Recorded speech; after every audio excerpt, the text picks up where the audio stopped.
Hai teman-teman, kali ini saya ingin bahas bagaimana perusahaan di Kalimantan Selatan bisa mendorong keberagaman di tempat kerja dan mencegah diskriminasi sambil tetap menjaga produktivitas dan keadilan dalam rekrutmen serta promosi. Keberagaman itu penting karena setiap orang membawa sudut pandang, pengalaman, dan kemampuan yang berbeda-beda. Di Kalsel banyak perusahaan memiliki karyawan dari suku Banjar, Dayak, Madura, dan berbagai latar belakang pendidikan serta pengalaman kerja.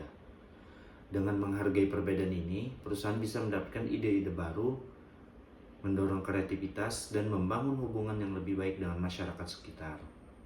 Tapi kenyataannya diskriminasi masih bisa terjadi, terutama saat perekrutan atau promosi. Misalnya, ada perusahaan perkebunan atau pertambangan yang kadang lebih memilih kandidat dari kota besar atau lulusan dari universitas di Pulau Jawa atau luar negeri dibandingkan dengan daerah lokal.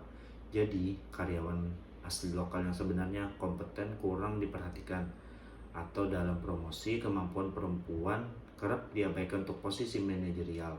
Kondisi seperti ini bisa membuat karyawan merasa tidak dihargai, menurunkan motivasi, dan berdampak pada kinerja perusahaan.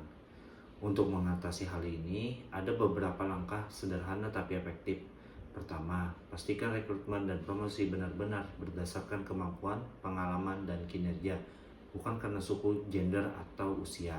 Kedua, adakan pelatihan tentang keberagaman dan anti diskriminasi agar semua karyawan paham pentingnya menghormati perbedaan. Ketiga, buat program mentoring dan pengembangan karir yang adil, memberi kesempatan yang sama bagi karyawan lokal, perempuan, dan generasi muda untuk naik jabatan.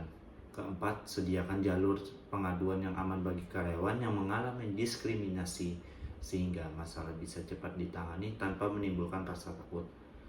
Beberapa perusahaan di Kalsel sudah menerapkan strategi ini, misalnya perusahaan perkebunan kelapa sawit memberikan program mentoring untuk karyawan perempuan supaya mereka bisa menempati posisi supervisor atau manajerial.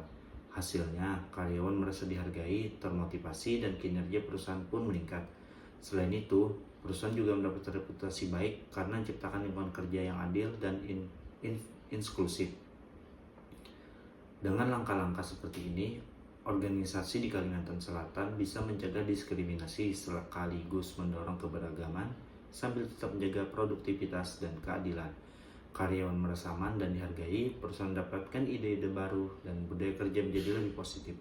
Jadi keberagaman bukan hanya soal etika, tapi juga strategi cerdas untuk membangun perusahaan yang kuat, inovatif, dan adil bagi semua pihak. Sekian dari saya, terima kasih.